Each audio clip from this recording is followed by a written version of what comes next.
क्या आप भी भारत में पड़ रही भीषण गर्मी से छुटकारा पाने के लिए किसी दूसरे देश की ओर रुख करना चाहते हैं?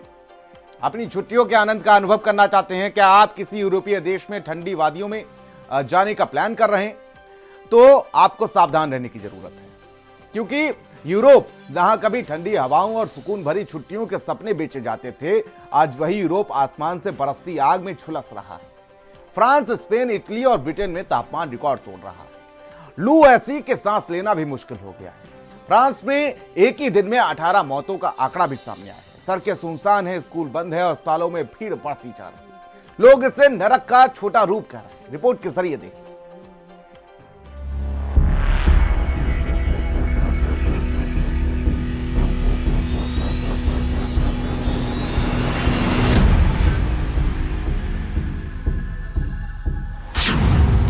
यूरोप में आसमान से बरस रही आग, छुट्टियों का सपना बना मौत का मंजर। यूरोप बना तपता तंदूर, धरती का कहर। आइसक्रीम के शहर बन चुके हैं आग। छुट्टियां मनाने यूरोप जा रहे हैं तो सावधान। ये तस्वीरें किसी तबाही के बाद की नहीं, ये तस्वीरें हैं यूरोप की, जिसे लोग छुट्टियों का स्वर्ग मानते थे। लेकिन आज वही यूरोप आग उगलते सूरज के नीचे एक ऐसे तंदूर में बदल चुका है जहां जिंदगी पिघल रही है। ब्रिटेन, फ्रांस, स्पेन, इटली, हर देश, हर शहर बस एक ही सवाल पूछ रहा है, क्या हम सूरज के बिल्कुल नीचे जी रहे हैं या मर रहे हैं? फ्रांस में हालात सबसे ज्यादा भयावह हैं। सिर्फ एक दिन में 18 लोगों की मौतें हुई। एक बंद कार के अंदर 2 मासूम बच्चों की मौत हो गई।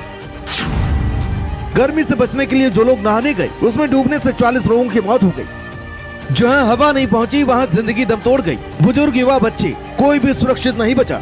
गर्मी से बचने के लिए लोग समुद्र, नदियों, झीलों की ओर भागे, लेकिन राहत मौत में बदल गई। फ्रांस में करीब 40 लोग पानी में डूबकर अपनी जान गंवा बैठे।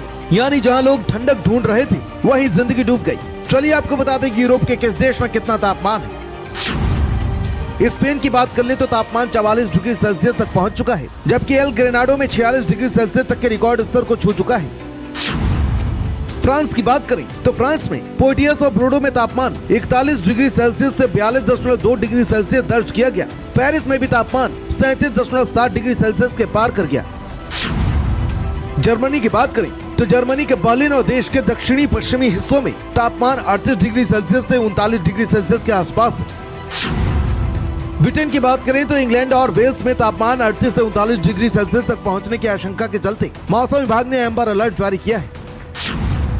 तो वहीं इटली में मिलान, फ्लोरेंस, ट्यूरिन और रोम जैसे प्रमुख शहरों में तापमान 36 डिग्री सेल्सियस से 40 डिग्री सेल्सियस के बीच पहुंचने के कारण रेड अलर्ट जारी किया गया है। बात करेंगे बेल्जियम की तो बेल्जियम में पारा 30 डिग्री सेल्सियस के ऊपर बना हुआ है और आने वाले दिनों में इसके ऐतिहासिक रूप से सबसे गर्म रहने की चेतावनी भी दी गई है। स्कूल बंद है, सड़कों पर सन्नाटा है, घर जेल जैसे बंद। लोग बाहर निकलते ही लू के थपेड़ों से गिर रहे हैं। एम्बुलेंस की आवाजें बढ़ती जा रही हैं और अस्पतालों में हीट स्ट्रोक के मरीज बढ़ रहे हैं। एयर कंडीशनर, पंखे, कूलिंग सिस्टम सब एक साथ चल रहे हैं और बिजली नेटवर्क टूटने की कगार पर है। फ्रांस और ब्रिटेन में बिजली कटौती का खतरा बढ़ा है। यानी गर्मी अब सिर्फ मौसम नहीं, क्राइसिस बन चुकी है। जो लोग ये सोचकर यूरोप जाते थे कि वहाँ ठंडी हवा मिलेगी, सुहानी छुट्टियाँ होंगी, वो अब इन तस्वीरों को देखकर सन्न है। आइसक्रीम का शहर आज आग का शहर बन चुका है। यूरोप आज सिर्फ गर्म नहीं, यूरोप आज जल रहा है। जहाँ इंसान पानी में राहत ढूंढता है, वहीं मौत मिल जाती है। जहाँ कार शरण नहीं कब्र बन जाती है और जहाँ आसमान से आग बरसती है। अब सवाल सिर्फ मौसम का नहीं, सवाल पूरी सभ्यता का है। क्या सिर्फ हीट वेव है या आने वाले समय का ट्रेलर? स्पेशल डेस्क, भारत समाचार।